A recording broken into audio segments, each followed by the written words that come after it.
after I think 8 or 9 years. I will try to speak about the perception of the communist past, but not by the historian, but by the historical elites, and the special part of the historical elites which try to somehow overshadow the communist past of Slovakia with other topics which they deemed more interesting or more safe for their politics. So in this 15 minutes I will just give you a very small part of the politics of history in Slovakia. As you know, the fall of the communist regimes in the East Central Europe started the quite logical and radical reconstruction of the national narratives there. And however, despite the fact that the proclaimed freedom of research in history after the fall of communism became more or less a norm, the importance of politics of history remained unchanged, and it has still a high priority. The political aspect of history was still and is extraordinarily strong in the Central Europe, and in the newly emerged states like Slovakia, the new interpretation of the past became even more crucial. If we look at the Central European situation regarding the remembrance of communism, the two opinion groups can be identified. One, let's say, technocratic one or populist one, inclines to ignorance and oblivion, as we already heard, pointing out the obsolescence, the unnecessary reopening of the old wounds. They demand let's say, decline after the communist past. The usual argument here is that the history should be left to the historian, the allegedly value-free, strictly neutral experts. The second attitude, let's say moralistic or the dissident one, demands and emphasizes the necessity to come to terms with the troubled past, even in the form of condemning and punishing the crimes of the non-democratic regimes. And we have to stress that the dichotomy of the decline versus commemoration never did copy the still elusive left-right division of the political spectrum in the post-communist countries. In the general, the building of the new liberal democracies in Central Eastern Europe needed to be based on the struggle against the dictatorship, especially the communist one. And the fight against communism and its final rejection is one of the most important aspects of legitimizing the democratic regimes in the Central Europe, which have established their identity more or less on the founding myth of the fall of the communism. This means some degree of coming to terms with the totalitarian past was quite inevitable. However, the whole process has been clearly motivated politically from the very beginning, and this is also very logical and to be expected. The degree of refusal of the communist regime differed in the individual strata of the society in every state, of course. There was a minority of anti-communist radicals who interpreted the 40 years of communism as an atypical detour, the reign of the alien ideology which was imported here to the civilized Europe from the Asia. The communist period was seen as a constant war between the oppressive regime and the fighters for freedom. There was another group, the dissidents of the 70s and 80s, many of them former communists, who were less radical, regarding the communism as an inherent part of the Central European political and intellectual life. However, also this group accented the constant struggle against the socialist dictatorship. But the majority of the population was usually not prepared to accept the image of the communist period as a story of constant oppression and terror. The majority of this was true, especially in Slovakia, and the majority of the people did not perceive the regime, especially the Brezhnev era of real socialism of the 70s and 80s, as an incarnation of evil. And if you look at the Slovak case, one crucial aspect of the perception of history has to be emphasized. In the words of the political scientist Grigory Mesezhnikov, I quote, despite the fact that in the interpretation of many prominent Slovak politicians, the so-called Slovak question in the 20th century was a combination of historical, state, social and cultural question. The ethnic national element was usually in the foreground. And this tradition continued even after the year 1989, this means the fall of the communism, end quote. The focus on the national aspect, even in the perception of the Communist part, has its history. It goes to the, let's say, end of the 1960s, to the purges after the so-called Prague Spring, where in Slovakia the new normalization regime quite tolerated the, let's say, national communists till they proved their loyalty to the regime of the so-called normalization. They were quite useful because of their ability to prevent that the national demands of the Slovaks in Czechoslovakia would become the tame only for the anti-communist dissidents. After 1989, after the fall of the communism, partly as a survival strategy, these people, these national communists, usually put aside their communist affiliations, but maintain their national traits, offering their services to the rising coalition of the populists and nationalists in Slovakia.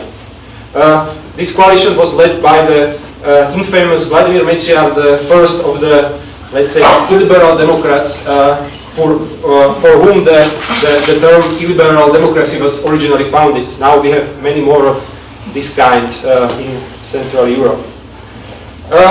The simplicity of this process, this change from the national communism to from national communist to nationalist, was quite nicely demonstrated by one of the most prominent writers of the socialist realism and a well-known spokesman of the Slovak nationalism, the intellectual Vladimir Mináč. In 1992, he stated that, I quote, although he failed as a communist, as a Slovak, he stands at the threshold of the new future, end quote, and he became then a convinced supporter of the Slovak push for independence.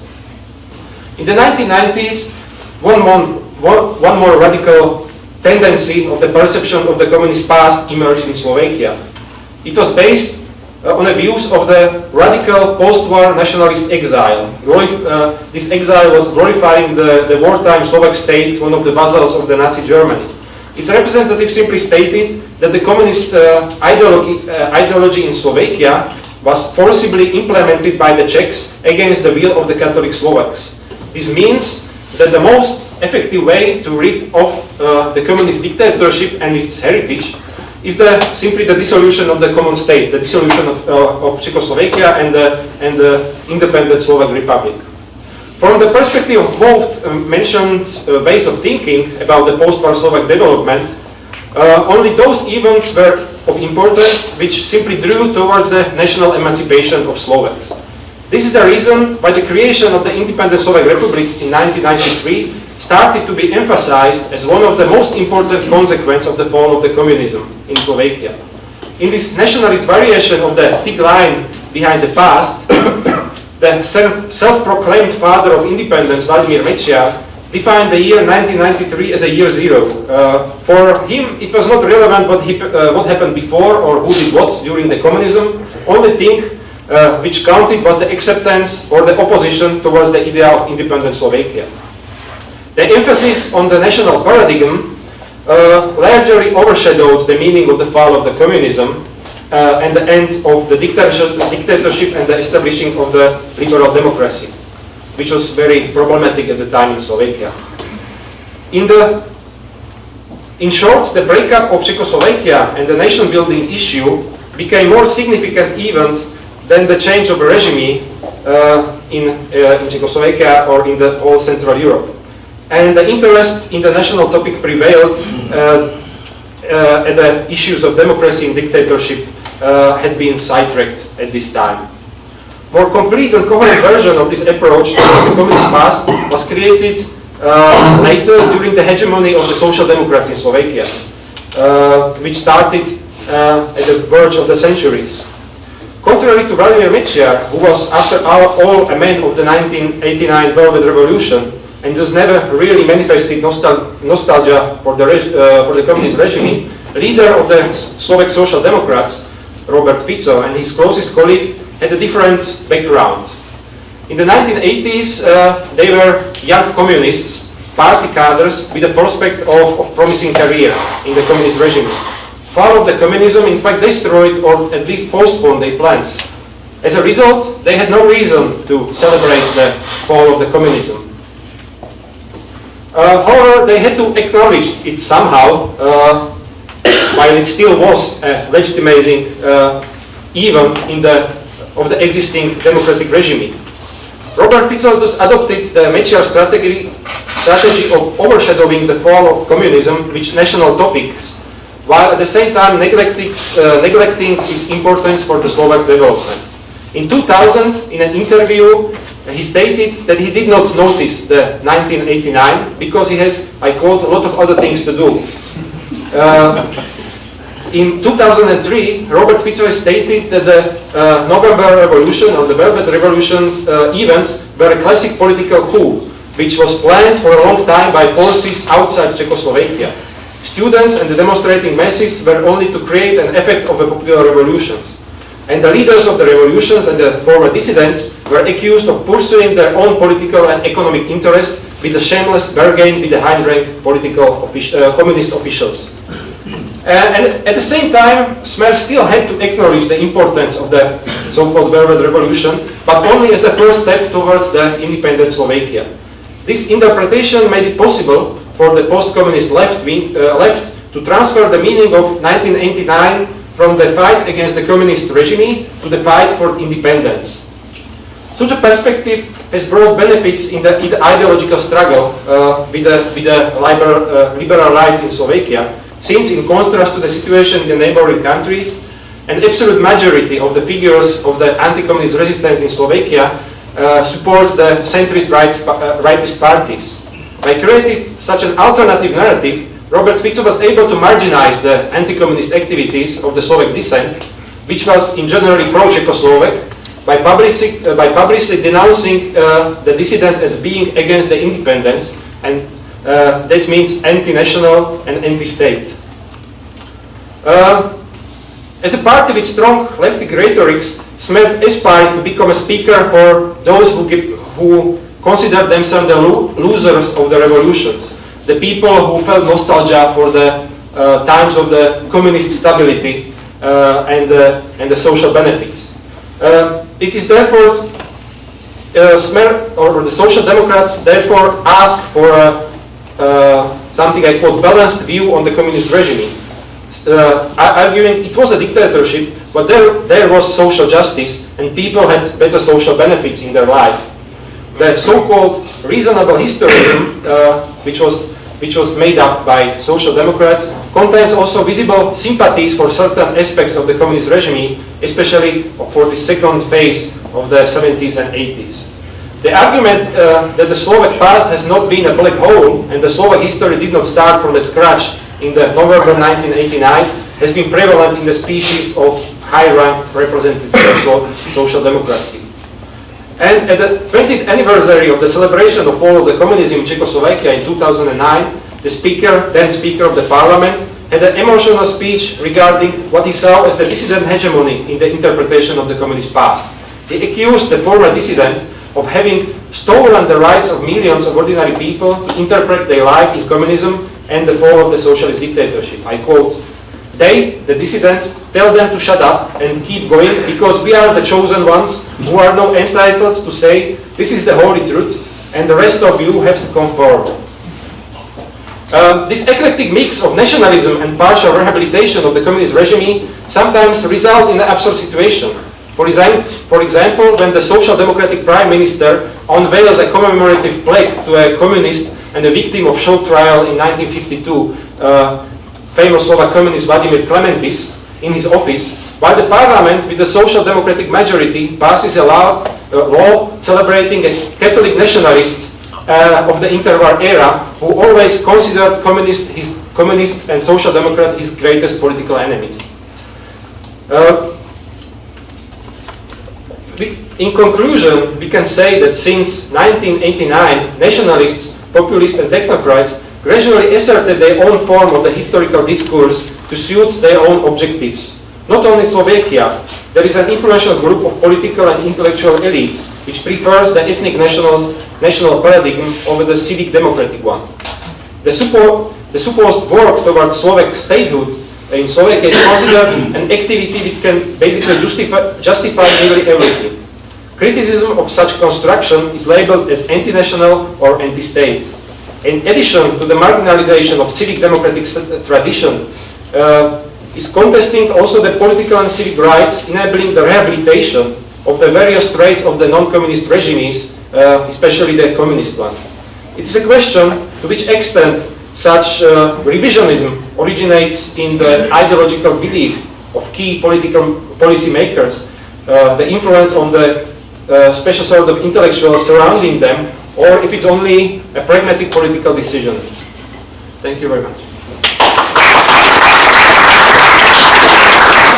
It was really exciting.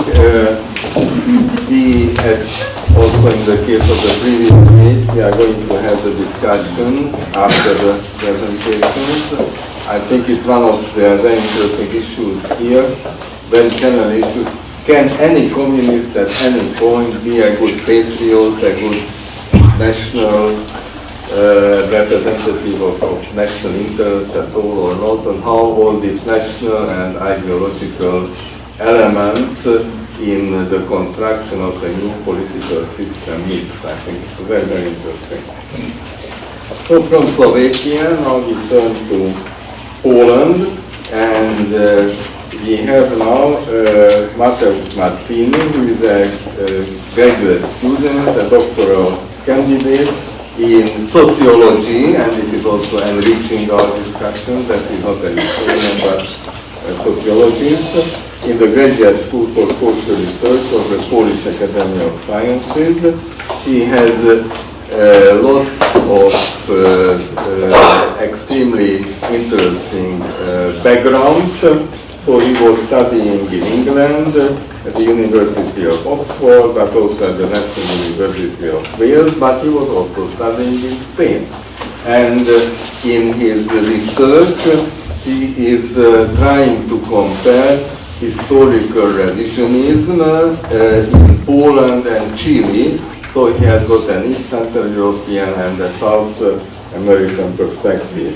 And he worked with very well-known scholars in these fields, including Professor Davis or Timothy Carlton Ash, and maybe in 20 years we shall have a graduate student, and we shall, you know, he's a graduate student who studied with Professor Mazzini. So, and so we have got the pleasure and honor to welcome MATEUSZ here, who is not for the first time.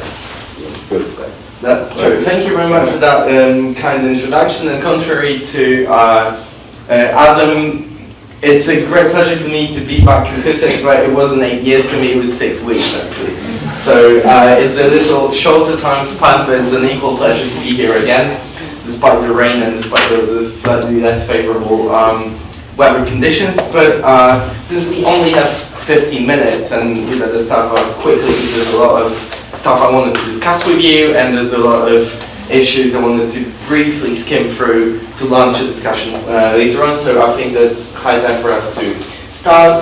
As mentioned kindly in the introduction by Mr. Pog, I am a sociologist, namely sociologist of memory, so whenever I speak to a room which is filled with historians mostly, I feel like I need to make an apologetic statement in advance that I'm not a historian, and I use slightly different methodologies. But the more I speak to historians, the more confident I actually become in this very matter, because I like to stress the sociology of memory has actually a lot to do with history in terms of the way we sociologists of memory perceive the word, because sociology of memory is a discipline that its very nature, it's diachronic. So it means that it takes on phenomena that have impact on social life and analyzes them through time. So time is your main domain, but I kind of feel like I have some competence to contribute in the field that you overwhelmingly dominate. As the title of my presentation suggests, I'm going to speak about memory and populism, namely nationhood, exclusion and polarization, the case study of Poland, because Poland is, as mentioned in the introduction, one of the two case studies I pursue in my PhD research. But since, as some of you probably guessed, there's a lot to speak about in terms of memory in Poland, and I only have 15 minutes, I had to kind of carve out the most recent and the most up-to-date developments in the Polish mnemonic landscape, which it proved itself to be quite a hard task because I had to update my presentation last night after the parliamentary session of the Polish Parliament.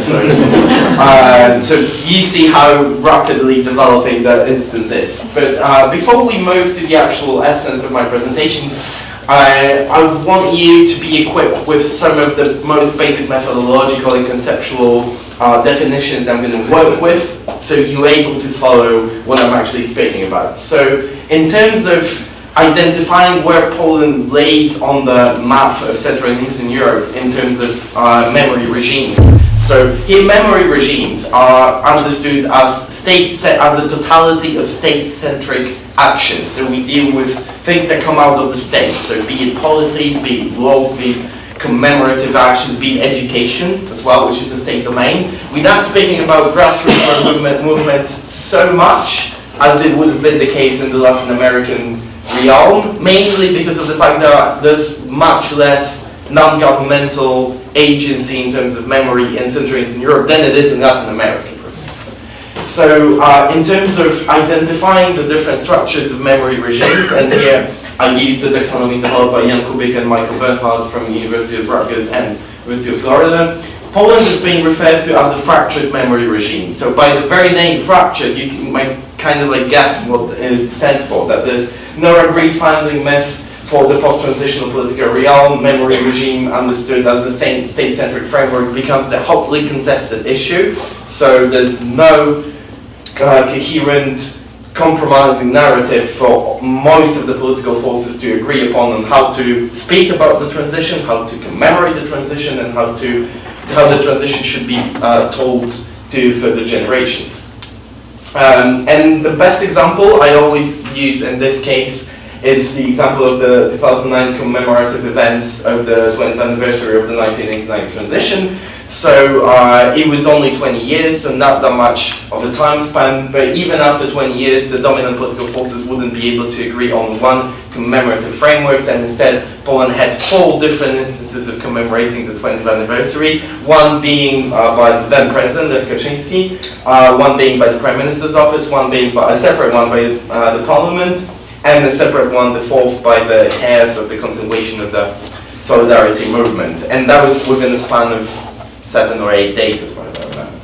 So Poland, fractured memory regime, no agreed synchronized mnemonic platform, and I think the best way to sum up this picture is the quote I put here by Edwin Zerubow, as quoted by Bernhard and Kubik, that the mnemonic synchronization of the Polish community around a single shared mnemonic platform, whether we refer to the transition or the Second World War, has never taken place.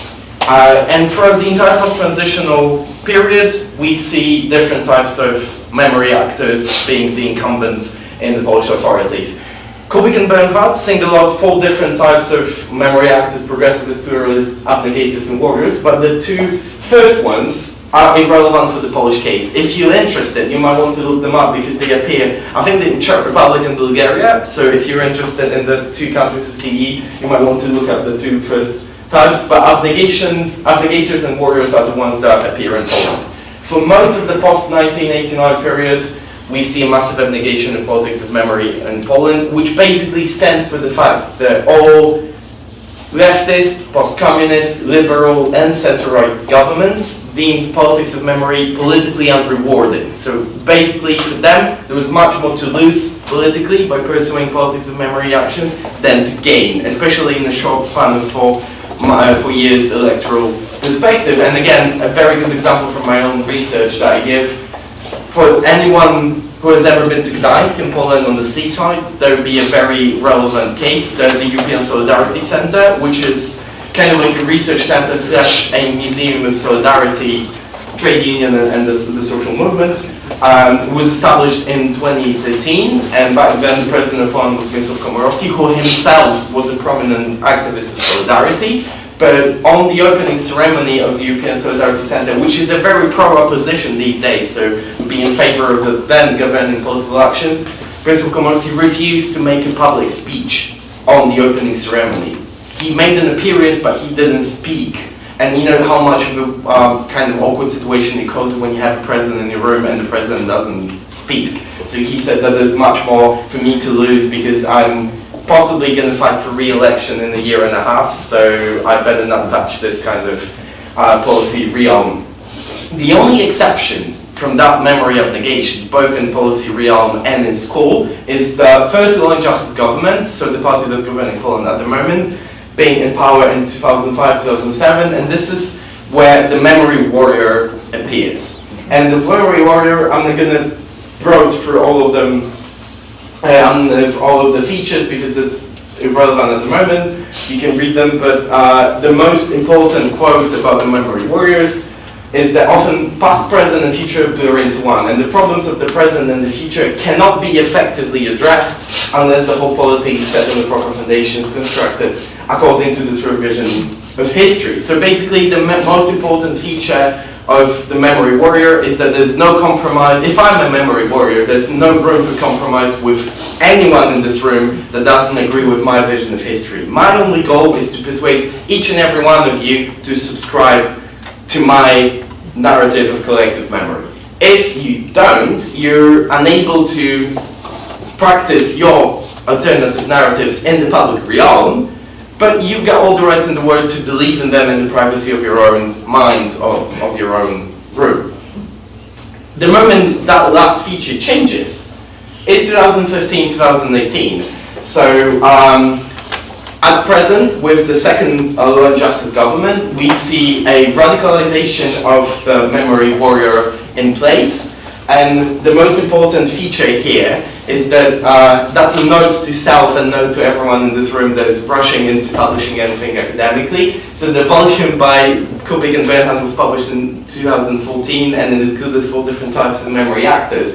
In 2016, so a year within this project, we've realized that even the most radical version of the memory actor that was included in the volume is not radical enough to account for everything that's happening in Poland. So never rush into publishing because the reality might actually rush up with you in the least expecting of ways. So already in 2016, memory politics became so radicalized and so omnipresent within the Polish policymaking realm that a need emerges to create a new category, which is the memory excluder. And it retains some of the key features of the memory warrior, mostly past and present and future blurring into one, but the most important change that's happening in Poland at the moment is that a totalitarian memory, a total totalitarian memory narrative is being introduced at all levels, all instruments, all dimensions and sites need to comply with the dominant version of the narrative. If they don't, you're no longer allowed to practice your competing narrative in the privacy of your own room because you're not just deemed illegitimate from the public sphere, you're being deemed unworthy of the membership in the nation. So memory becomes a criterion of membership within the Polish nation, and it redefines the confines of the Polish nation, but most importantly, it shifts the emphasis on defining what it means to be a citizen of the Republic of Poland, which is obviously a topic for a whole separate discussion, not necessarily relating to memory, because we see a shift from the legal paradigm in which your citizenship is being defined by the passport that you hold, to a more ethnic and identity-based in which your membership in the nation is being defined by the way you interpret your own country's history. But that's a topic not necessarily just relating to memory, so I'm going to bypass it, and you're welcome to ask about that in the discussion. But the most important aspect, which I'm going to illustrate with some of the quotes from my research and discourse analysis, is that if you don't subscribe to my, if I'm the memory excluder, and if you don't subscribe to my collective memory narrative, I deem you illegitimate as a member of the same community, be it the nation, be it the polity, be it whatever that I'm part of, and I'm the incumbent in.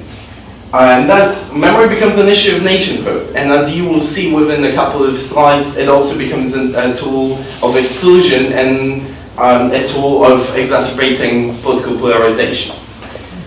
And the best case to illustrate memory becoming an issue of nationhood and a tool of exclusion is the case of Polish-Jewish World War II relations, but it also expands in the entire second half of the 20th century. So as many of you probably have heard, in February 2018, Poland passes a very controversial law, which is an amendment to the existing law on the Institute of National Remembrance, which was incorrectly dubbed by the international media the Holocaust law, and I very much oppose the dubbing of it, naming it the Holocaust law, because for someone that knows the contents of the law, you would actually be able to find out that there's much more about Polish-Ukrainian relations and Polish-Soviet relations than it is about the Holocaust. And it's been referred to as the Holocaust law, and that's something that Professor Pock actually mentioned in his introduction, mainly because the supposed image or PR motivation behind this amendment was to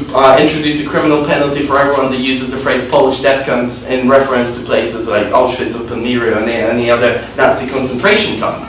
But since the governing party somehow lost track of the parliamentary proceedings, there are actually a number of provisions within that law that are much more of a threat to bilateral relations between Poland and Ukraine than they are to Poland and Israel.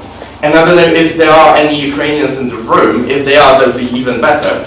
But one of the examples of that law being a threat to the entire Eastern European paradigm of memory is the fact that it synonymizes the use of the word banderism, so following of Stepan Bandera and identifying yourself as a Ukrainian nationalism, with practicing fascism, communism, and any other totalitarian regime in Poland. So the binding Polish constitution prohibits you from setting up a communist party or setting up a Nazi party, because these are values that are prohibited from being practiced in Poland.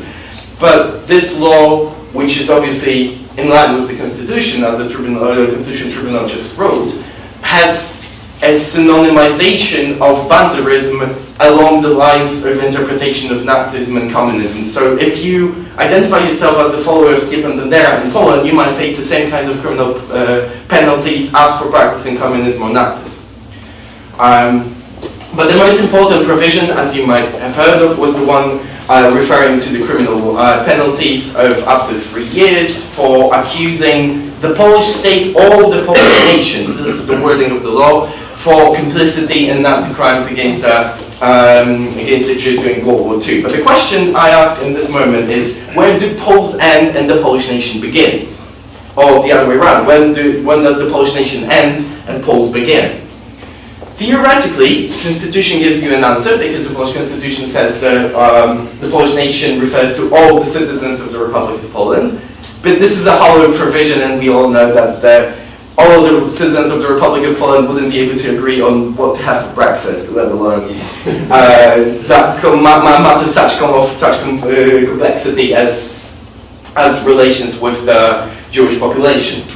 But for the Polish Prime Minister Mateusz Morawiecki, the matter seems much more clearer. And here you have an excerpt of quotes from his speeches on commemorative events in February and March, especially on the expulsion of 13,000 Jewish people in March '68. And the one, you can read them all, but the one that I particularly want you to draw your attention to is the second one, which says that in the 40s, Stalin was systematically killing members of the nation of the Polish Jews. And you can see how much of a rhetorical exercise and flexibility is being applied in this quote in order to avoid using the phrase of Poles being Jews or Jews being Polish citizens in the same framework. So he makes up a completely artificial ethnic category that has no relevance to the existing situation. So the nation of the Polish Jews, what does that even mean to me? I don't know.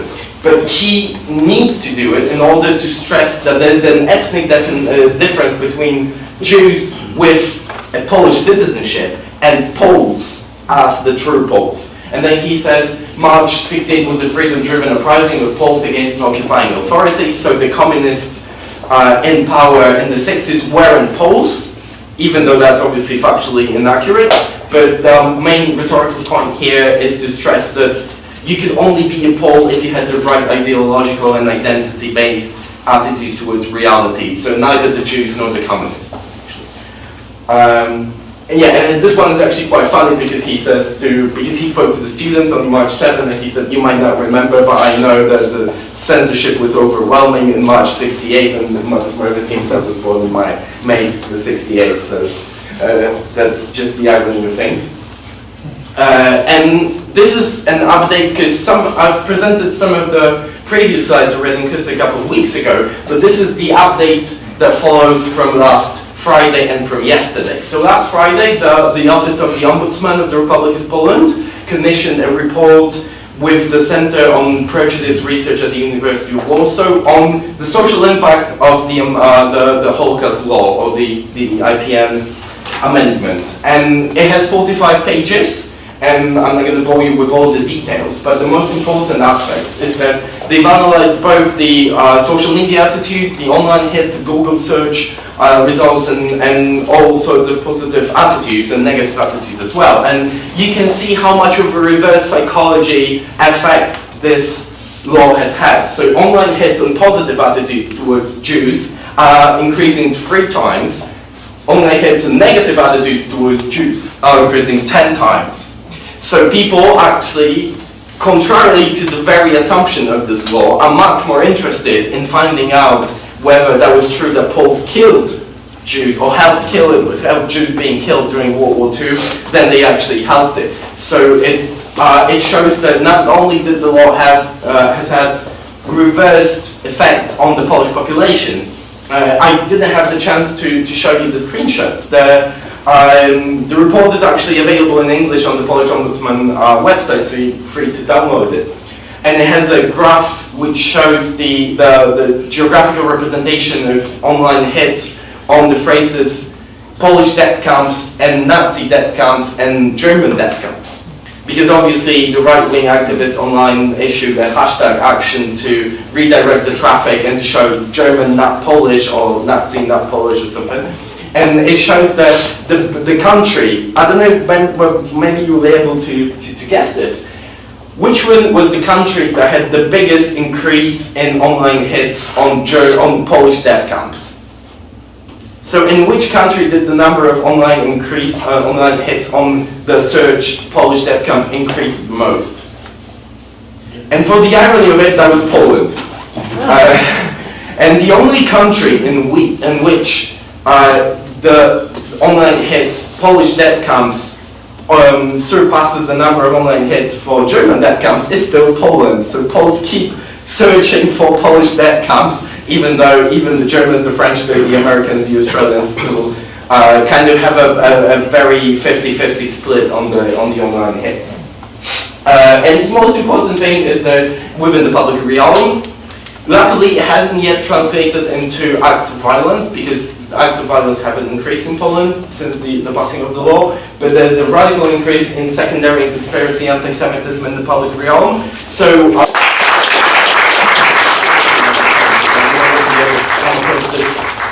term, but conspiracy anti-Semitism is a non-religious type of anti-Semitism. It's a type of anti-Semitism in which, if you practice it, you believe that there's an overwhelming global conspiracy of Jews that are trying to take over your country, wherever you come from, but that has nothing to do with the religious affiliation of the Jewish people. So it's a strictly non-religious type of anti-Semitism.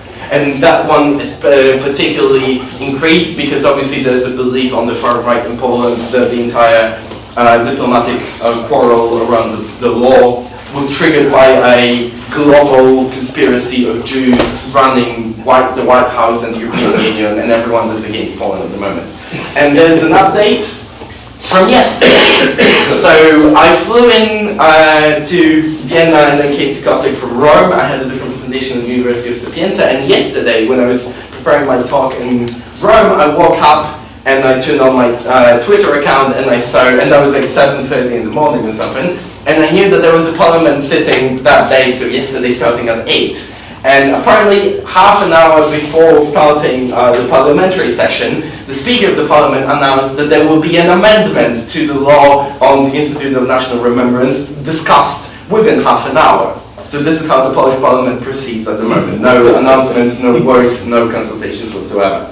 And apparently that actually turned out to be the case. So yesterday, without any anticipation and without the draft amendment being shown in public anywhere, so neither to journalists nor available online, the Polish Parliament voted on the amendment to the law on Institute of National Remembrance, removing the provision of the criminal punishment for up to 3 years for accusing complicity. But the important act of it is that the author of the law wasn't present in the Parliament. The draft law wasn't subject to any kind of conversations, consultations, discussions, or anything. Nobody knows, at least to my state of knowledge for the time being, nobody knows who the author of the amendment is. Nobody knows why it was being discussed at the moment and who introduced them to the agenda of the sitting of the Parliament. But the important aspect of it is that when the Prime Minister Morawiecki was justifying the amendment to the law yesterday in the Parliament, he said that we're removing it, the provision for criminal punishment, despite the fact that we've achieved amazing results and we've raised awareness globally, especially with our Israeli partners.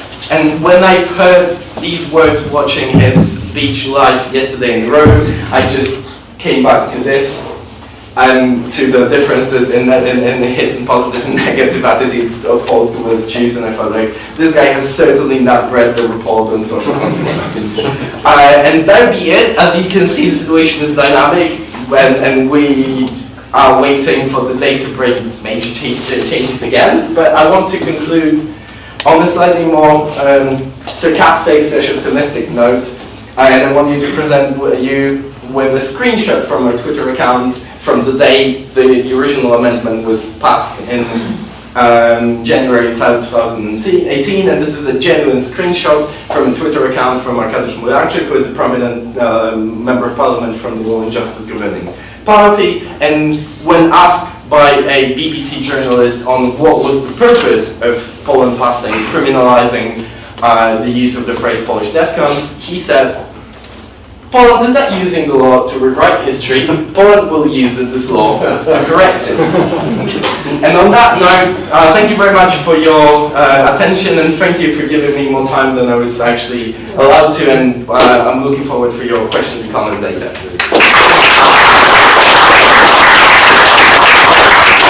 Thank you very much. I think it would be very difficult to be more updated research results than we are now concerning Polish politics of memory, and I'm sure there will be lots of reactions to this. Now we are moving to Professor ANDRÁS, who is sitting next to me, who is affiliated with iASK in his quality as head of the small campus of the University of Pannonia. He has a very broad intellectual horizon, and one way or another, everything he's doing at one point or another connects to Denmark. So the Danish, because he is, I'm sure he is going to speak about it, he is very much interested in the philosophy of Kierkegaard, and he is very much interested in the political and intellectual history of an outstanding Danish politician who played a very important role related to the 1956 Hungarian Revolution. Most recently, he could realize a dream of his, so to say, I mean a professional dream of his, that is getting access to certain documents on the 1956 Hungarian Revolution that no researcher before him ever had access to, and it only took him about 2 decades to achieve this, but as anyway you know that in academia you have to read long enough in order to achieve something, so I think he will still have lots of opportunity to further pursue this research.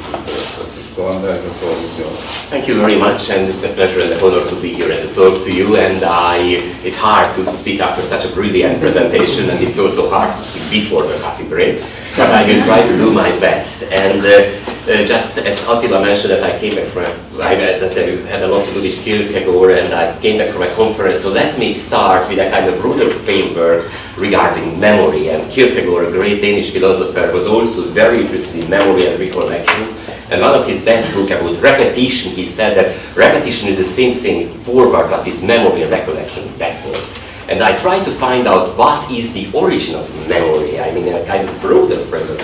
The Bible doesn't speak much about that, but Greek mythology does. And Mnemosyne, who is the mother of memory, or the synonym of memory, was a Titan. And she was the daughter of Gaia and Uranus. No less than the earth and the sky produced memory. And actually, she slept with Zeus, who was his nephew, because Kronos was her brother, and Kronos' son was Zeus. And sleeping with Zeus, 9 consecutive nights, she conceived the Muses. And one of the Muses is Clio, the muse of historiography. Plus there is, because that time the disciplines of historiography and sciences and art and music and dance, and so they were just sisters. So that's very important, the role of memory somehow being in the very center of our, not only of our recollection, but somehow very existential thinking. The other thing is what we can experience here in Central and Eastern Europe. And this is mainly how memory started to play a much more important role than we ever expected. I am old enough, I was born in 1956. And this is also a point of reference of all the remembrance and recollections which sort of regularly turning in major historical changes. But let me get back a bit further. I have a background, just going back. I have also a background in literature, and there is a wonderful Hungarian poet, Attila József, who wrote in his wonderful poem at the Danube that somehow the past will be somehow melted or transformed into peace by recollection. I cannot translate it properly enough, and probably only Hungarians, so it's an ethnic restriction, can understand wholly this sentence, but somehow that tells that once memory will help to make peace in Central Eastern Europe, and now seems that the contrary become true. And we had for a very long time that the memory was written by the winners, we may say in Hungarian terms by the victors, but now it seems that memory is also written by the losers. The losers can later become winners as well. So there is this very interesting, very controversial process that we are in the middle, and somehow this is what 1956 can present masterfully. Meanwhile, there are two other features. This sociological approach was extremely important, but there is also the psychological approach, and in my generation, the traumatization is extremely important. You have hidden memories, you have taboos, you have forbidden spots in your memories. In my childhood, Holocaust was something like that. My parents were Holocaust survivors. I didn't know myself that I am Jewish. And they were also communists for a long time of their life. And now it is again a very controversial story or part of their past. The other important part that may be somehow important to mention is that there is also the literature that can help. So very long time in Hungary, historiography, at least in my childhood, was not the space where you could elaborate issues of the past and memory, but literature was somehow. It's not by chance that one of our greatest novel of the 20th century is called The Book of Memories by Peter Nádas. Susan Sontag wrote that this may be one of the most significant books of the 20th century. And the Book of Memories recalls somehow the different types of narratives that one may have, even focusing on the very same historical facts, and 1956 can be that. The chapter of Nádas's book that is also available in English that is dealing with 1956 is called The Year of Funerals.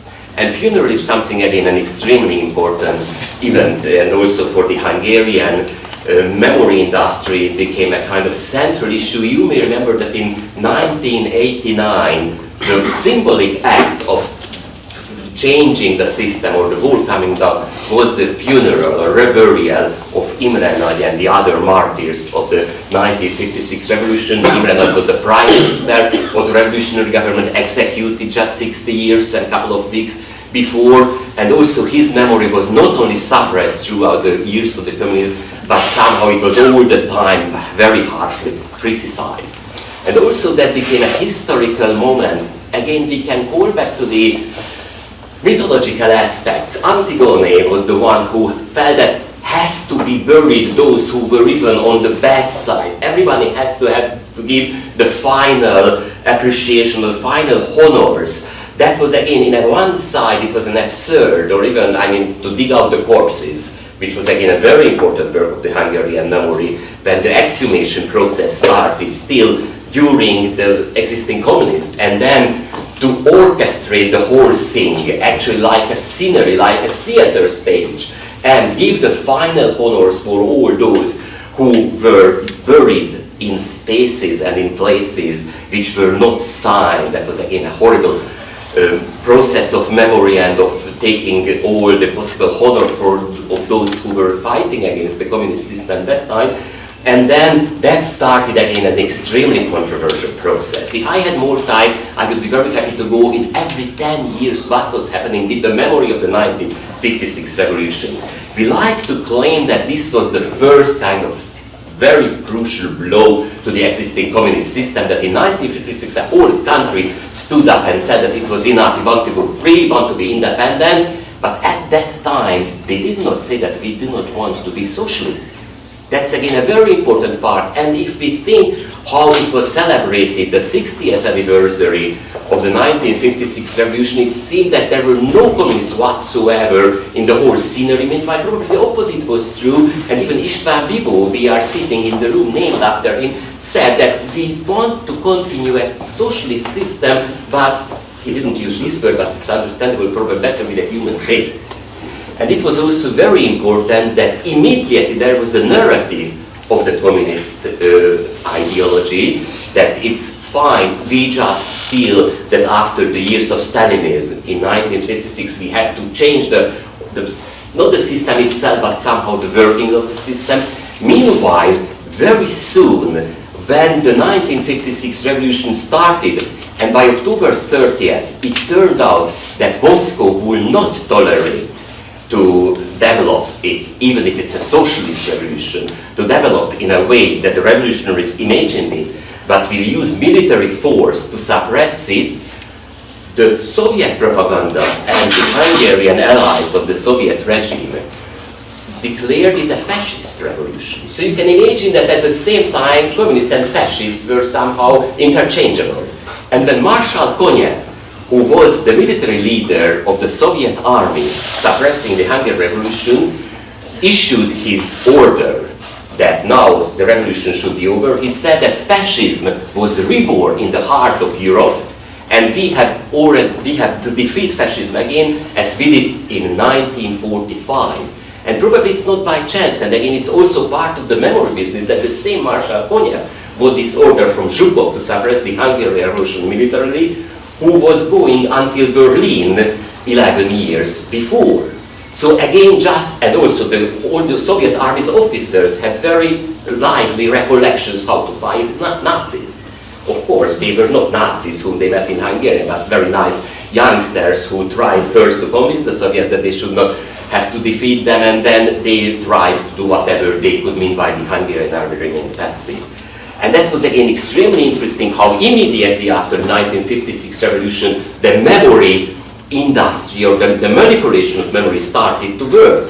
Because at the beginning, even the official neo-Stalinist Kadarian propaganda, János Kádár was the party secretary installed by the Soviets. Meanwhile, Imre Nagy and the legal Hungarian government went to the Yugoslav embassy. He said at the beginning that, of course, when we think about what were the reasons of the 1956 revolution, said that there were the horrible mistakes of the Stalinist regime, so that he was also Kádár himself a victim of. So that was for a long time a kind of explanation, which later was totally closed out of the reasons or the argumentations or the explanations, official communist explanations of the 1956 events, or as they were later called, the very sad events or sorrowful events of 1956 October in the official Hungarian propaganda, and only the imperialists, the fascists, the revanchists, I mean the whole ideological, how you say, weaponry, ideological, all the modes and methods and toolbox was used, that this was only a plot against the Hungarian People's Republic, orchestrated by Western powers and the Hungarian allies who were Nazis and aristocrats, and we had to defeat them. So it's again very interesting how very sudden changes were happening. Meanwhile, of course, memory does not work that way. So the Hungarian population who lived through all the events of the revolution knew very well that their own recollections and the official propaganda is very, very far from each other. So that was also a very important split that still is somehow present in our memory or in our recollection structure, that there was the official narrative which was totally far from what people really remembered. And of course these people varied a lot. So it's not only about the breakfast, how people have different wishes, but also about the very similar or even the identical events, historical events, taking down the Stalin statue, going to the radio. I mean, all these major events of the 1956 revolution has a set of very interesting narratives. By the way, at the 30th anniversary of the 1956 revolution in 86, which was still under communism, it was very interesting how Hungarian novels started slowly to deal with these issues. I was lucky enough in this year that I had a task to review all the novels published in 1806 for a literary magazine, which were mainly bad writing. But it was very interesting as a source of historiography, because they felt that we have to touch upon somehow 1956, and very rarely they were touching upon from an official ideological point of view. By the way, 1986 was also a year when finally the dissidents could organize a meeting at the flat of István Őrsi, a great playwright and writer, and also a participant of the 1956 revolution, and also at the same time in Paris, a symbolic grave site for Imre Nagy was inaugurated. So you can see that immediately we go back to the graves once we want to talk about history. Which was also very important after that, that when the system has finally changed, then there were a possibility to talk freely about 1956, and it's again very interesting that there were still the witnesses around. All these people who could remember, and also people came back from the West who were fighting in 56, and you know that 200,000 Hungarians went to emigration after the revolution, so they could come back and tell their stories, and there was an institution, or an institute created with the, to cure the memory and to keep up the memory of the 1956 revolution with a fantastic oral history archive, and you go into the oral history and it seems that you are listening to totally different narratives and totally different events, and I mean it's very hard then to find the hard facts. Stand if I'm talking too much. I also did some research about the United Nations approach toward the Hungarian Revolution, because that's also a very important, the ultimate hope of the Hungarian Revolution was that the United Nations would do something if the Soviets are coming. Hungary joined the United Nations in 1955 and had very high hopes that Hammarskjöld and all the leaders of the UN would run at hell.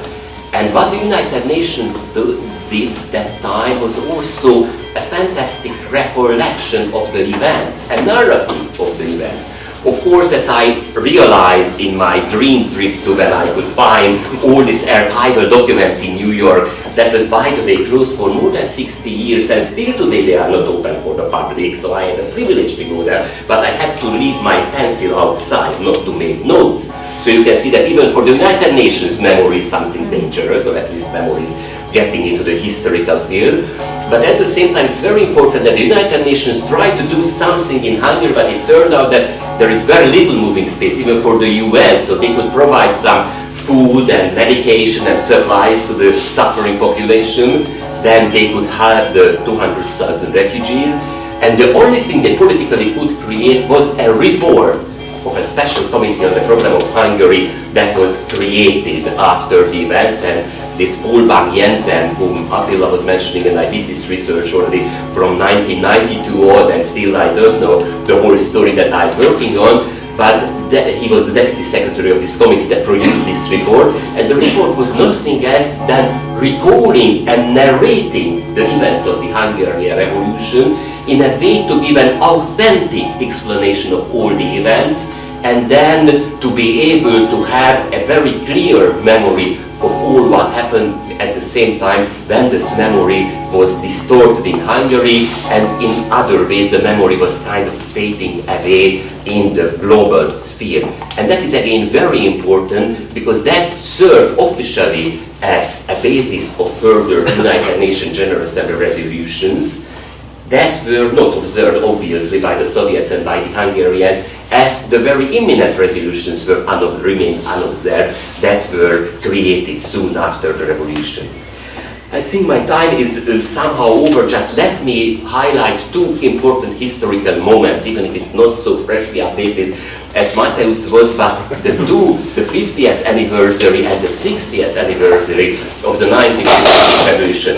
In 2005 and 2006, when there was the 60th anniversary, we had a socialist liberal government in Hungary, and the revolution's anniversary was an expression of distrust in this government by mainly the right and the extreme right, even so far that they recreated some scenery of the revolution. They could somehow get a tank, and the tank was running in the streets of Budapest where flames were on different buildings. So it was, I mean, CNN was broadcasting it. So somehow a recreation of the memory, but in a totally absurd way, as a protest against a government they did not like. And now when we had 2 years ago the last 60th anniversary of the 56 revolution, it seemed that it was nothing more just a freedom fight.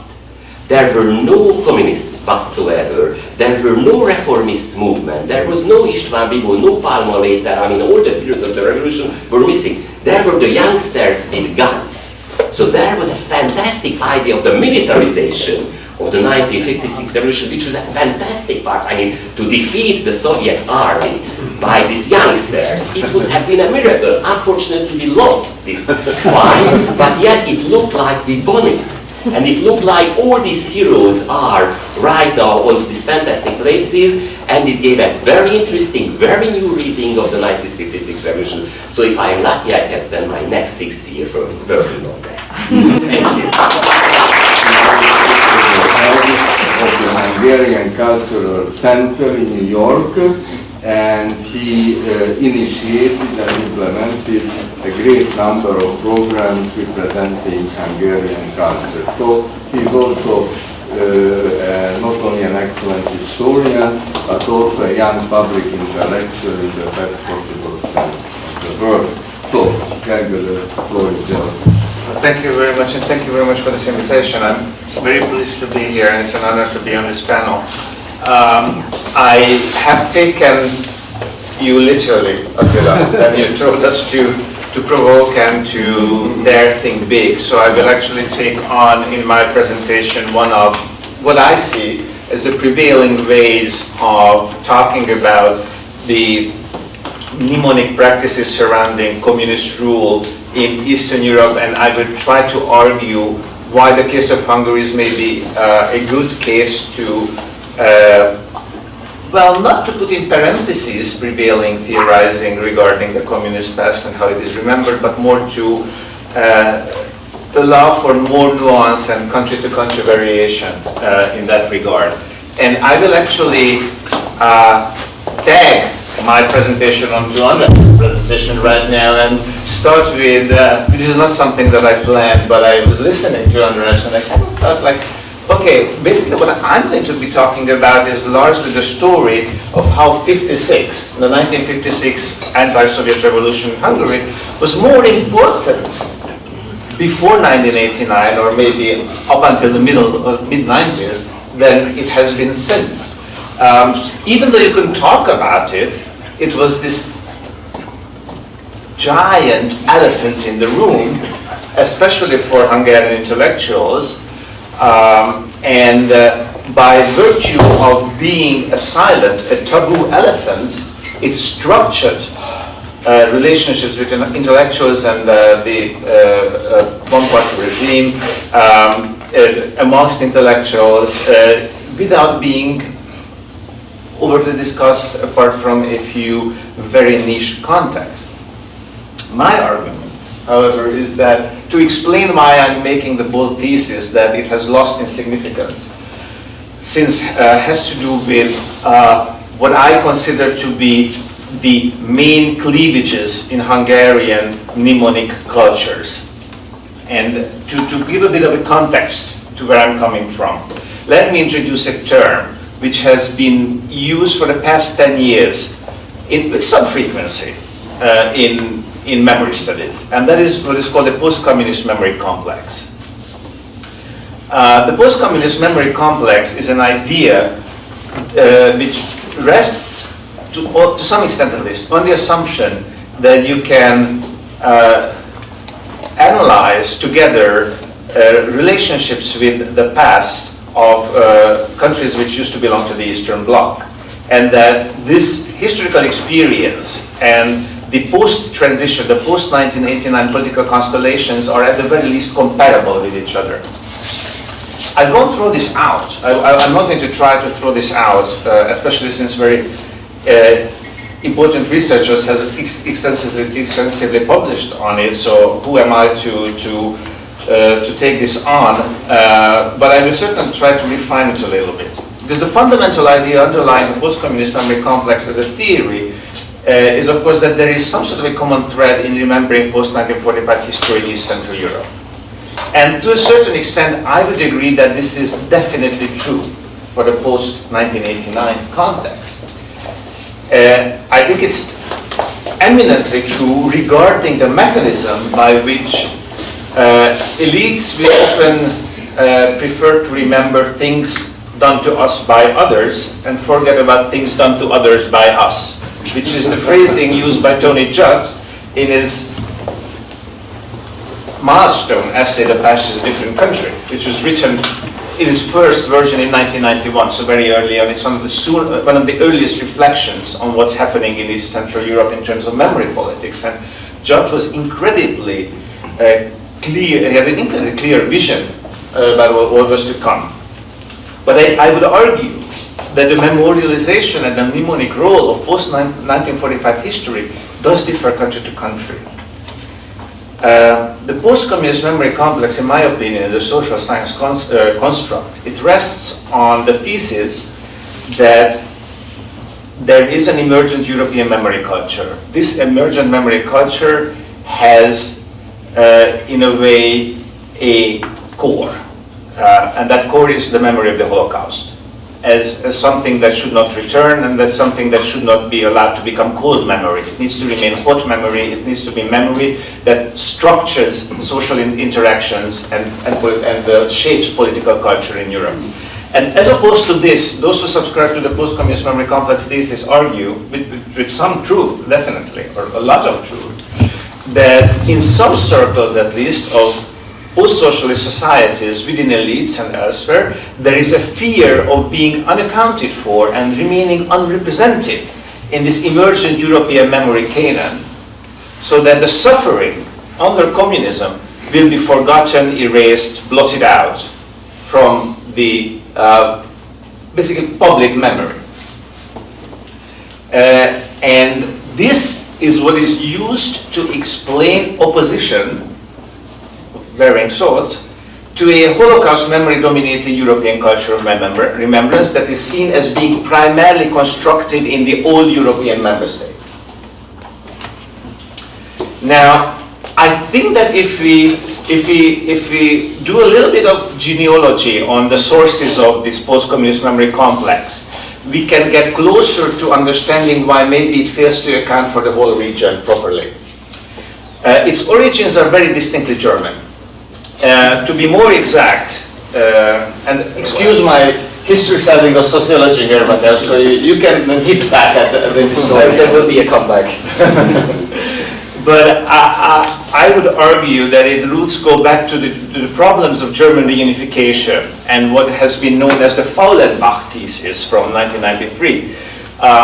The Faulenbach thesis, Bernd Faulenbach, a great German historian, was probably the best monograph on Weimar intellectual life, wonderful large study, was tasked by the Bundestag to come up with some sort of a formula, but it wasn't he alone, it was a working group, to come up with some sort of a formula that would place West German memory culture, very Holocaust-centric by that time, and East German, an emergent East German memory into some sort of a relationship with each other, ensuring that nothing gets left out, nobody is unrepresented. And the Faulenbach thesis was that the primacy of Holocaust memory should not lead to a trivialization of the memory of communist crimes.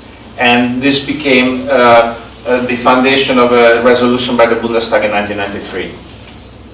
At the same time, East Germans were very much, East Germans is a horrible thing to say, some intellectual groups of the former East German Bundesländer did engage in some activism, despite this thesis and efforts in the Bundestag and elsewhere, to claim that because of the dominance of a West German memory culture, former West German memory culture, the communist past does not have its proper place in German public remembering.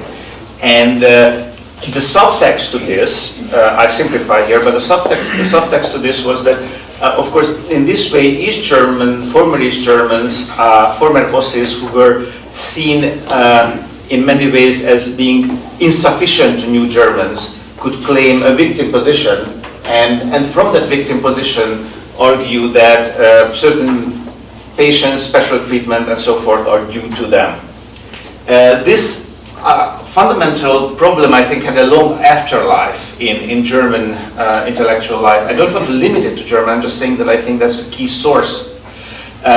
One could think here about Stefan Troep's theorizing on divergent memories, the Holocaust versus Gulag series of essays that he wrote, and about the circles of memory, which is Jarosz's assessment of the European memory culture, arguing that the first circle is Holocaust memory and the second circle should be the memory of totalitarian rule as a whole. So we see this kind of ongoing engagement, also in Klaus Legeby's A Battlefield metaphor for European memory culture, as requiring constant attention because of a certain group that places itself into the position of the victim, and from that victim position argues against the hegemony of Western European memory. And I am willing to concede this point for every country to some extent, and argue that for some countries in the former Eastern Bloc this may be even more true than for others. For instance, if someone, I've read a couple of studies on Baltic countries and their memory, and I would very much subscribe, based on my limited knowledge, to the idea that for the Baltic countries this is a very real threat, that what some Latvian historians, for instance, have called the dual Holocaust of the Latvian nation, the Soviet occupation, the German occupation, Soviet reoccupation, that there is a genuine feeling of threat, that their experience of history just cannot be leveled with the European memory canon. On the other hand, and maybe it's up for grabs whether Poland is one of those countries or not, but I would definitely argue that in the case of Hungary, we have a little bit of an outlier case with regard to the post-communist memory complex as a general theory of memory struggles in Europe after 1989. I would argue that both Holocaust memory and the memory of communism in Hungary are actually inscribed in pre-existing cleavages. And those are not cleavages, and this is an important point, those are not cleavages which are specific to Eastern Europe. I would rather advance the opposing thesis that all of Europe suffered a fundamental cultural rift in the late 19th and early 20th centuries with the breakdown of liberal hegemony and the original 19th century capitalist system, which, for instance, in France can be captured by the reference to boulangerism, early kind of reactionary populism, and the Dreyfus affair, and so forth. But it also reached East Central Europe in Hungary in the early 1900s with the rise of the Hungarian neoconservatives or Jungkonservative, the agrarians, the Christian conservatives on the one hand, and the radical progressivists on the other hand, and also Poland, I would argue, with the opposition between, on the one hand, ethnic nationalists, Aladmowski, and kind of liberal nationalists, if you like, on the other hand,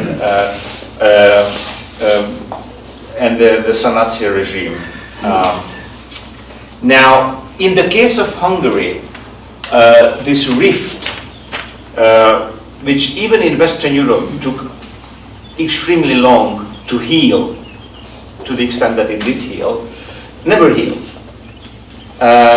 If you look at studies of French public memory, notably the research project ran by Rousseau throughout the 90s and the aughts, you see that in that argumentation, it was really not until the successes of the 60s and 70s and then the engagement with the Vichy past in the 90s and after that the bifurcation of French society into a social conservative, somewhat Vichy nostalgic half and the markedly Republican progressive half was healed. Also in the case of Austria, I think you could very much argue, which is a case very close to Hungary, that the fundamental memory dilemma wasn't participation in the Nazi regime, but much more the question of what to do with the de facto civil war of the interwar period, what to do with the opposition between social democrats and Christian conservatives, the predecessors to the People's Party, which led to such unlikely outcomes, of course, as the Austrian Chancellor, socialist, Kreisky, calling for a coalition with the former Greater German liberals, the Freedom Party, rather than with the Popular Party, with the former conservatives in the 1980s, and the very famous and very public row between people calling for engagement with the Nazi past and socialists for a long time resisting any engagement of dealing with the Nazi past of Austria. Now in Hungary, much as in Austria, you had a de facto civil war, 1918-1919, which didn't happen at the same time. It happened in the form of consequent violence, red violence and a white terror following up on it, 1919-1920, and complicated further by the trauma of the end of the historical Kingdom of Hungary, the collapse of this kingdom, which had to be deflected by the post-1920 conservative authoritarian elite of Hungary, and was deflected onto the progressives, who were by that time in exile largely. So you have this fundamental cultural split, which is the same cultural split that you see all over continental Europe, but which in Hungary is exacerbated by the experience of the loss in the war, and after 1945, it is at best hibernated. That is why I would argue that communism in Hungary is actually the memory of communism and the mnemonic practices surrounding communism are actually inscribed in the pre-95 memory divide, which was rapidly resurrected after 1989. New memory that had to be accounted for and which needed a shelf, as it were, to be put on, was placed on the pre-existing shelves of pre-1945 cleft memory. I would agree with a great researcher colleague of mine, Ferenc Lasso, who argues in an important essay that after 1989 there was a brief period in Hungary, in the history of the young Hungarian democracy, when defining Hungarian democracy in opposition to the communist period was sort of a common denominator. And I think is actually true for the first years. There were maybe divergent motivations behind this, but the outcome was certainly true that liberals, conservatives alike, participated in a multi-centered attempt to define Hungarian democracy in opposition to what came before. This de facto coalition, it wasn't an explicit coalition, it wasn't based on coordination but more on parallel movement, but this de facto coalition, however, faltered, I believe, by 1994 at the latest. And my arguments why I would say that it faltered as quickly are twofold. On the one hand, I would argue that the progressive drivers of this culture of memory, the Alliance of Free Democrats, who were a party with the sympathy and participation of some of the leading intellectuals in Hungary, the former resistors, the strong resistors to the communist rule, with a huge moral capital and a comparable intellectual capital, entered for various reasons into coalition with the socialists in 1994, the post-communist technocratic party. Whether that was a good idea or bad idea, I don't want to take sides in that, but it's certainly true that a certain reconfiguration of that memory had to take place in the wake of this after 1994. Whereas on the Hungarian right, something that if you forgive me for using sensationalist journalistic terms, I call the unholy alliance emerged, which by unholy alliance I refer to the alliance between the heirs to the former conservative establishment conservatism of the interwar period and the anti-establishment ethno-populism or agrarian populism of that same interwar period, who used to be not on the best of terms in the interwar period, and that's why I call this kind of syncretic new Hungarian right an unholy alliance, which was an uneasy alliance, let it be said, up until the past decade, when the current dominant conservative party, Fidesz, managed to construct a syncretic memory politics which kind of erased the many conflicts in between these two traditions, at least on the surface, and generated a new master narrative of the Hungarian right based on what I would argue is a story much like in Poland, if less, maybe less radical in some places, based on a sustained history of common national victimhood, an inclusive one in which Jews, Roma, and so forth all have a title to their suffering, but only as within the Hungarian nation, whereas the Hungarian left has its leading intellectuals, certainly, and many NGOs and groupings have been engaged in a more fine-grained work of constructing various smaller narratives about the Hungarian past, whereby roles of perpetrator and victim are presented in with their kind of historical ambiguities intact.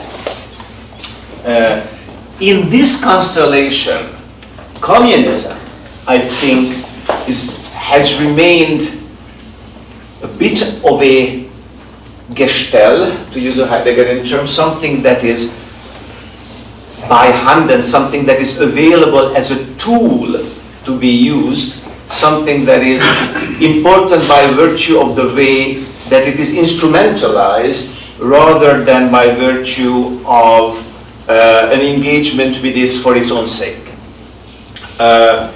And that's why I think if we trace engagement with communism and the communist past in Hungarian memory politics, we find as the prevailing scheme a pattern whereby it emerges in various contexts, but rarely on its own. Most recently, the most important context generated primarily by both the government and intellectuals close to the current government, which is roughly the past decade that we're speaking of here, mind you, is the totalitarian paradigm, which is something that, and this is so that I qualify my thesis, this actually fits very well with the post-communist memory complex, which is the logic whereby Holocaust memory and the memory of communism are subsumed under one heading, which preserves the victimhood status for majority societies in East Central Europe, overshadows the perpetrator legacies that these societies carry in the Holocaust, and also to some extent in communism, of course. It generates a joint platform from which to challenge European memory, as it has happened in the European Parliament on multiple occasions. Most importantly, I would mention here the 2008 Prague Manifesto, which has had very minimal support from old member states and is largely an Eastern coalition with Swedish and Austrian support for specific reasons, and is of course a very comfortable position if you're looking at it from the perspective of how to construct the image of a unified nation in a post-socialist context. Challenges to this large construct of the resurrection of the totalitarian paradigm for purposes of mnemonic practices from the Hungarian left broadly understood, I think have been moderately successful. Intellectually, some of the most fascinating work has taken place in Hungary, but mainly targeting, and this is interesting that it has become far more important, I think, in Hungarian public memory, targeting the issue of Holocaust memory, which has very strong synergies with Western European memory actors, rather than working towards a reinterpretation of the communist past with equal energy. And I think this is understandable on many levels, so this is not a critical remark. I'm rather making this to argue further why communist memory is not paramount to the extent in Hungary as it is in some other Eastern European countries. I will stop here. I think I have used up a little bit more time than I should have. I apologize for that. And for whatever has been left unsaid, and for the innumerable simplifications that I have engaged in, I'm sure that I will be held to account in the subsequent discussion for all my sins. Gergely was very helpful in putting the current debate about remembrance of communism into a much broader European intellectual historical context, and also into the broader context within the Hungarian intellectual and political development. I'm sure this is a good topic for discussion, and we have got one more presentation in order to further broaden our horizon, and this is LYUBOV, who is speaking for the second time within our summer university, and she has been closely connected to Hungarian academic, social, cultural life for more than a quarter of a century, because she works at the Russian Academy of Sciences that has a special institute of European studies, and she is the major authority for Eastern and Central Europe.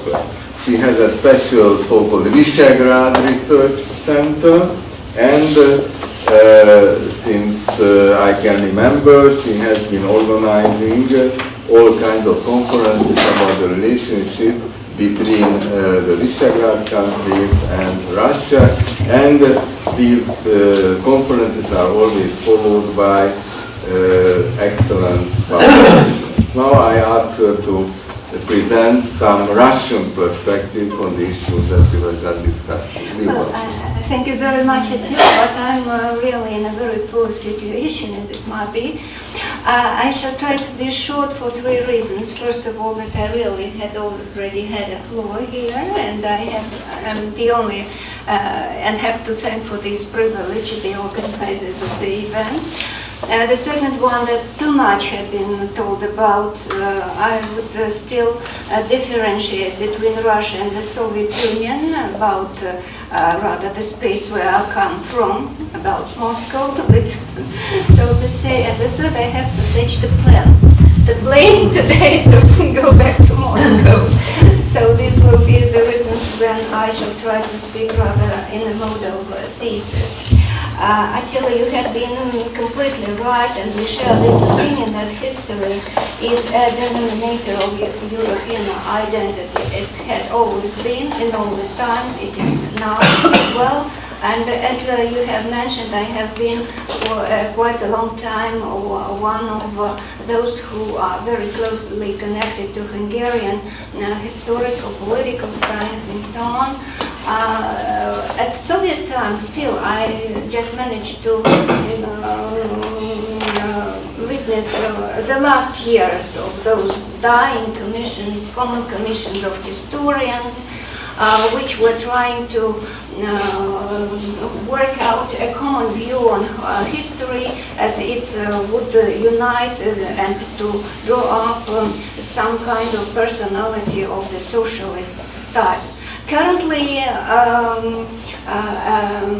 we see the efforts of these countries to unite with another part of the continent to draw another vision of the historic events. And I think this is just natural that in the time of history, very many have their truth. The very important is, like the very famous Slovak socialist Olga Yartusheva puts it, when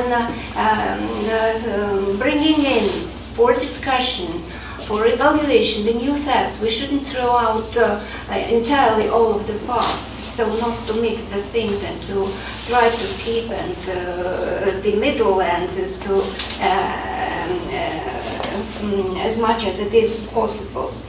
I shall try to answer some questions I've got here in between our meetings from my colleague, Attila, asked me why the First World War is not so popular in Russia, why we prefer to position us as the victor, the winners of the Second World War, because we were losers in the First World War. And this World War, the First World War, was with us mixed with the October Revolution, with that great Bolshevik revolt, and then it was followed by the Civil War in Russia, a very bloody war. And this event couldn't be as a pardon for the further history of Russia. By the way, here I would oppose my Latvian colleagues that they are the victims of dual Holocaust, because I'm a descendant of Latvia. I was born and grown up there, and I know Latvian history very well. And I remember very good that in the very center of Riga there had been a great museum for Latvian Red Riflemen who were the fighting force, the leading force in the Bolshevik revolt in Russia. They have really ponded in blood the White Guard revolt in the February of 1918 in Russia, so they have criticized the outcome of the Russian Revolution. And by the way, here is my colleague Mikhail Vedernikov. He is working for my department, and he is preparing a book on the Czechs and Slovaks in political movements in Russia during the First World War and the revolutionary events. I think he will have a chance to publish it, and not only in Russian, because to have it already also in other languages, to present our investigations. And Mikhail was working in Moscow, in St. Petersburg, in Prague archives to learn and to discover the facts. About 2.5 million descendants from Austria-Hungary have been present at the territory of Russia in the period of First World War and Revolution and Civil War. And if you have questions to Michael, because there have been one fighting on one side, the Hungarians and the Austrians, the Czechs and Slovaks for some time on one side, and then they had to give up Kolchak to the Bolsheviks in order to get permission for them to follow to the Far East, and then Japan and America to get back to France, because they represented, a part of them represented the French regiment on the territory of Russia, initially fighting on the side of White Russia, and being a part of the French allies. So the history is very much complicated, but I would like to prefer to be very cautious, because I am really an expert of the history of international relations, and the period of the end of the 80s and beginning of the 90s is more close to me, because on one side I was a very junior analytic at one of the Moscow Institute who was asked to draw some analytics to the events which are taking place here in Eastern, later Central Europe. And there was another question before I move to that about the Second World War. You know, Second World War, we had now the 73rd anniversary of it. And previously it was somehow a uniting idea, because, and it remains now, because there is no Russian Soviet family who did not lose in that war. And currently the power was wise enough to turn this, these events into a day of a common commemoration of their relatives. I will show you among those slides, but this will be a little bit later now. As dwelling on the events of the 1956 year in Hungary, 1968 in Czechoslovakia. Well, in Russia, I wouldn't say we had made a very significant breakthrough in the investigation of those events. We have some publications of the archive materials, because they are open, and rather they are presented in these ways. Though in 1992, when Yeltsin had visited Budapest, this is the photo of the first president of the Russian Federation. He begged a pardon from the Hungarian nation for 85. Well, the same later on was done for the events of the 68. But all these events have defined Russia's position in the events of the end of the 80s of the 20th century, because, and that was personal factors were playing a role already then, and the ideals of the Prague Spring had become a part of the ideology of that party nomenclature who were surrounding Mikhail Gorbachev, and he himself when he was a student in Moscow, he shared a room with Zdenek Mlynar, one of the leaders of the Prague Spring, and so he heard certainly a lot about those events from him. And that's why when knowing about those events, roundtables here in Hungary at the end of the 80s, the major task of that new Russian party elite was to escape by all possible means these bloody scenarios which were there in the second half of the 20th century. I had been working in the archives of the Gorbachev Foundation. Truly speaking, I cannot get too much from those because Gorbachev and his staff, they prefer to show some photographs, but at least not so many documents, at least some speeches which they had with the leaders of the Eastern European parties during those days about that Gorbachev and Nemeth talk at night. I had spoken already last year. But where did from the information about what is going on here was coming to Moscow? One source were the embassies, and I should say they were not very consequent because, well, some of the diplomats just preferred to be somewhere outside, and whatever the quality of information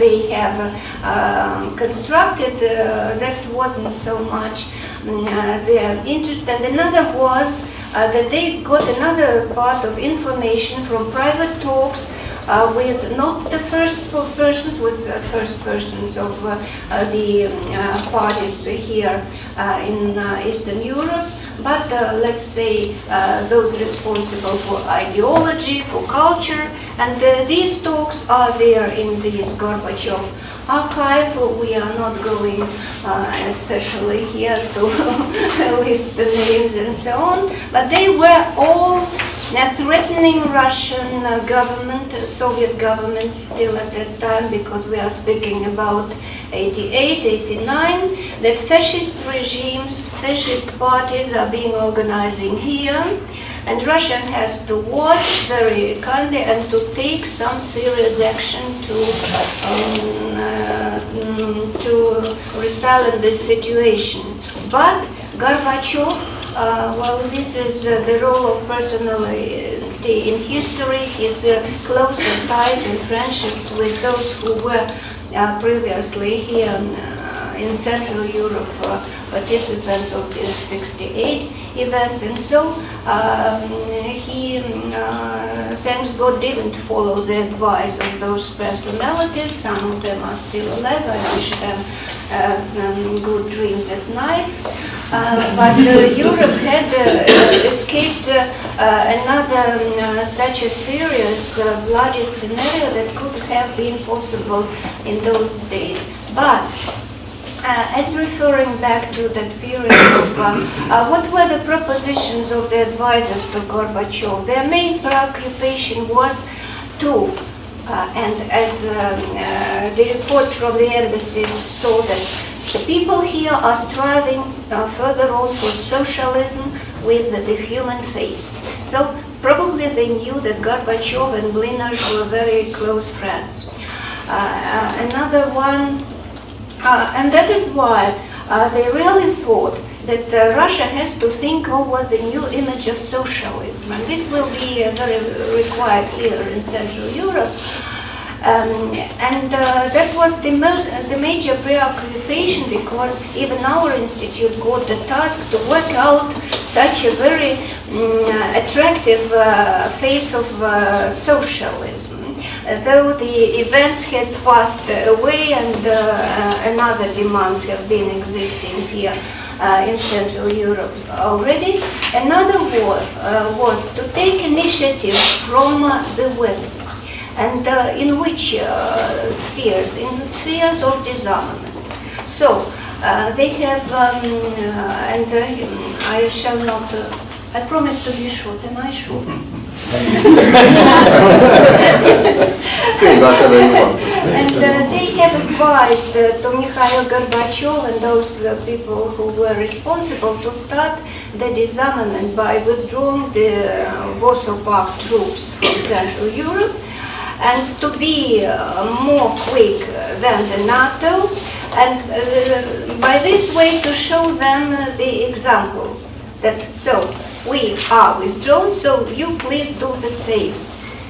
As the things went, we know because Gorbachev wasn't wise enough to sign. Well, he thought that these talks on Malta ship were enough, but the signature means very much. So we have now the world as it is, the roles of personalities are, but returning back to those pictures, there was another coup in Russia in 1991, so Gorbachev came to power in 1984. Well, he managed to do some perestroika. In that time, the Russian troops started to be withdrawn from here, from Central Europe, and they were finally withdrawn, though there wasn't anything prepared in Russia where to make those people to live, to bring their family from these countries. Russia wasn't in a very good economic state at that time, and besides, there were the first alternative elections in the Soviet Union, where the deputies from the Baltic states have put on the table the Molotov-Ribbentrop Pact documents, and so this process of dissolution of Russia has begun. I should say that there was a period of another civil war in Russia because Yeltsin was at that time the president of the Russian Federation, and Gorbachev had been the president of the USSR, and so there began a fight between the two because Yeltsin has started during one night. He managed to visit 3 or 4 republics, 3 Baltic republics, Ukraine and Moldova, to sign up the treaties of mutual relations at the times of the existence of the USSR. And so Gorbachev had no reaction to that. He had neither reaction to the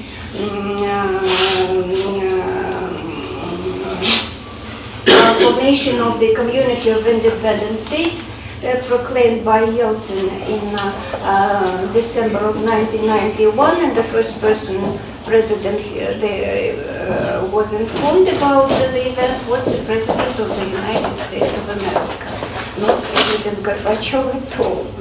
So this is here the events of 91. So Yeltsin is standing on the tank. Gorbachev, when those events of 1991 began in Moscow, after the first elections had taken part, and Yeltsin was taking the part of the republics, that the new union, a union of the type of the European Union, could be formed out of this Soviet Union of republics. And Gorbachev didn't dare to give a command to fight these. So this was the lonely tank, and the tankist who was sitting inside just gave up himself to these and remained alive almost. So we see the same person, that Russia is not so easy, so it is a kaleidoscope of events up to now. And so, which Another direction, please. Another direction. No, the control.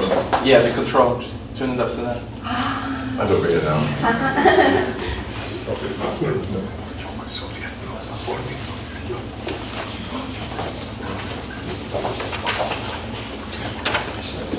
Frozen picture.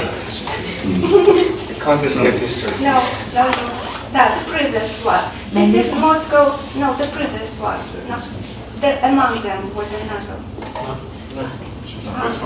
So yeah. And the next one, which had been, so, yeah, thank you, let it be. I have forgotten myself a little bit. So, that was the time when Russia has declared that it is departing from communism. Here is the monument of Felix Dzerzhinsky, which was just pushed away from its place. By the way, well, about this double Holocaust of the Latvians, there is an evidence that when Felix Dzerzhinsky, who was Polish, and why were they Latvians, Polish, everyone? Because we were one great empire, and Polish and Latvians have been the peoples of that empire. When he was leaving the room of the chief car, well, the rest started speaking Latvian.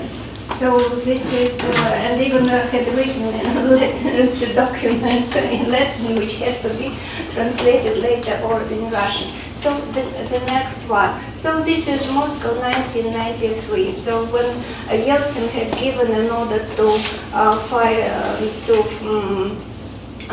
the parliament, and you see the tanks on the streets of Moscow. So this is so how controversial one person might be at one and the same time to strive for the independence of the republic. And this was a dispute about the Russian constitution when Yeltsin wanted more power from the parliament than it had before, and finally he seized it.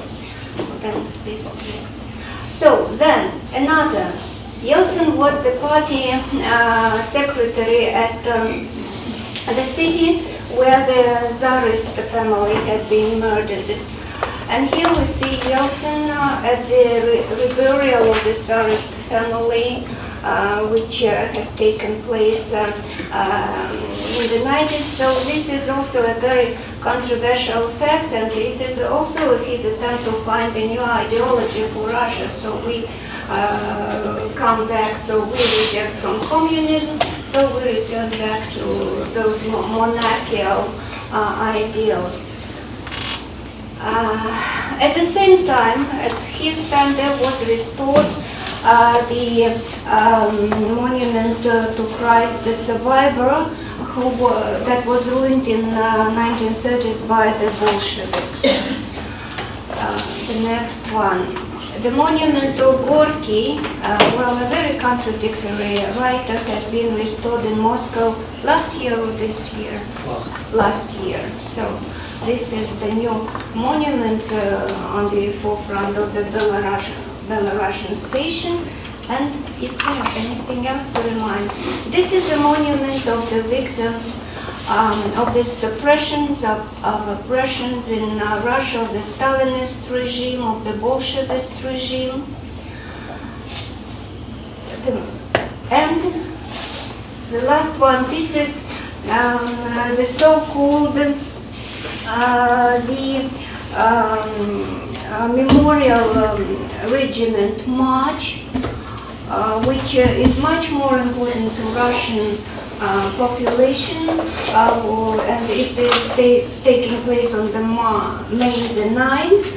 Well, in the morning they still have military parades. By the way, in Russia they were not organized in the beginning of the 90s, and even there was one year when German musicians were marching on the Red Square instead of the Russian army regiments. And now people are coming out because there